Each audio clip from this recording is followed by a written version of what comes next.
welcome back to Belmont Bunch. First video in a while. Went on a bit of a vacation, went to Kansas City, met up with a college friend, went to a concert, had a good time. Might even talk about Kansas City and relocation in the future.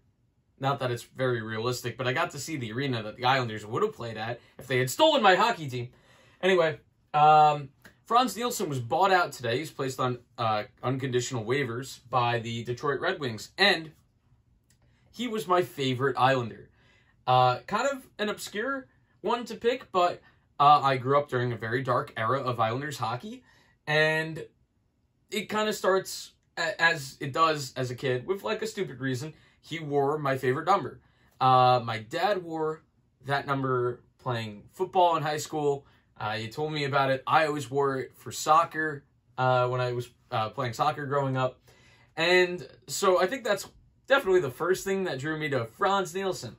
But like I said, it was a dark time for the Islanders. He got drafted in 2002 in the third round. A good draft pick by Garth Snow, would you believe? Actually, I think that was still Milbury. That was Milbury. So, wow. He did something. 10 seasons with the Islanders. 606 games, 349 points. Pretty decent. That's what Frans Nielsen was. A good player.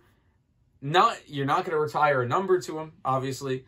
You're not going to... a lot of people aren't going to remember him. He's not going to be known as, a guy that was a part of a winning team.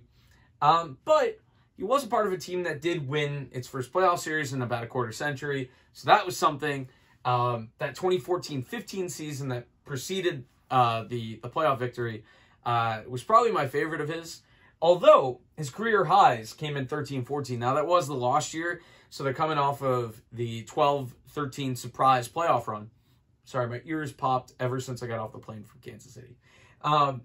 Did have a nice year where John Tavares, after getting hurt at the Olympics, kind of filled in as the 1C for a while. 25, 33, and 58 points. Not too bad. That was his career high.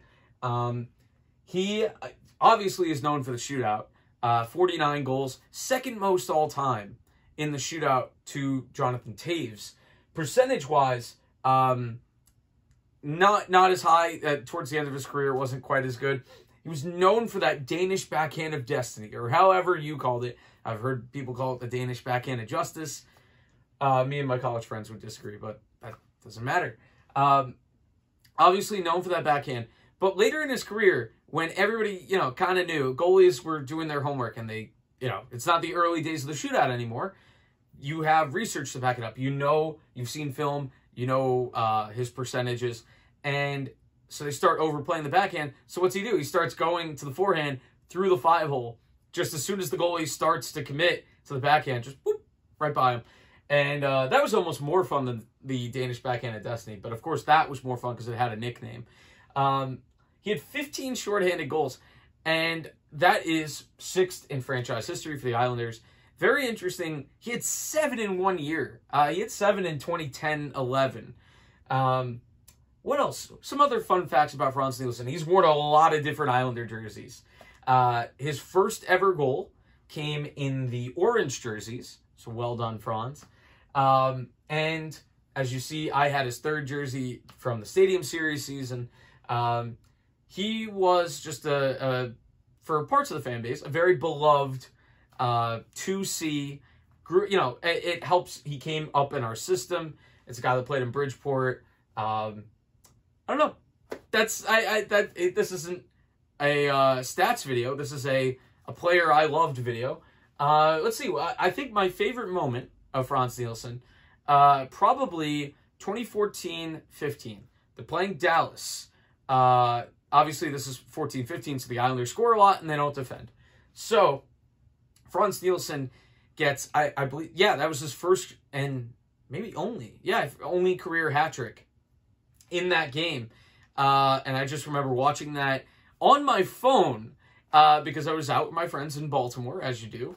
And I was watching it on the Center Ice package, whatever NHL TV it is now. And yeah, it was terrible. as it is now. And they charged me last year, even though I canceled it the year before. That's not what we're talking about. But I just remember the second goal, sneaking it by on a 2-on-1. And I think it was probably Kari Lettinen, based on the timing. And then just barely beating the buzzer for the hat trick. And I was so pumped. We were in the middle, I think, of a Barnes & Noble's. You know, as you do when you're going out. It was the end of a night. I was a freshman. And, yeah, just, you know, a mini, I don't know, a cult, perhaps, of people yelling, Frans! In the basement of a Barnes & Noble and getting yelled at. Barnes & Noble is not a library, by the way. I don't know if those rules apply. So I don't know if I should have been shushed. I don't know if that was a justified shush. Anyway, Frans Nielsen, my favorite Islander, probably going to retire, is my guess, or go back and play in Denmark. The last 2 years, he's just completely fallen off. I mean, you look at the stats, and it is a cliff. I believe he had like 35 points 3 seasons ago, and the last 2 basically can't eclipse 10 points. So he got his bag,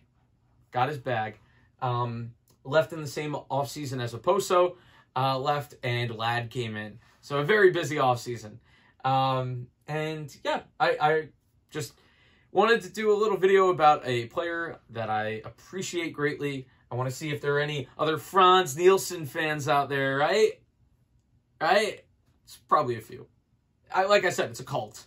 It's a small group of people that have a feverish love for Frans Nielsen. Also, me playing hockey now, I think I'm a lefty because of watching Frans Nielsen. And I think I just refuse to shoot on the forehand because of Frans Nielsen. But that's not fair because Frans actually had a pretty quick release on his wrister. And, you know, sometimes he would just rip one, and it was amazing.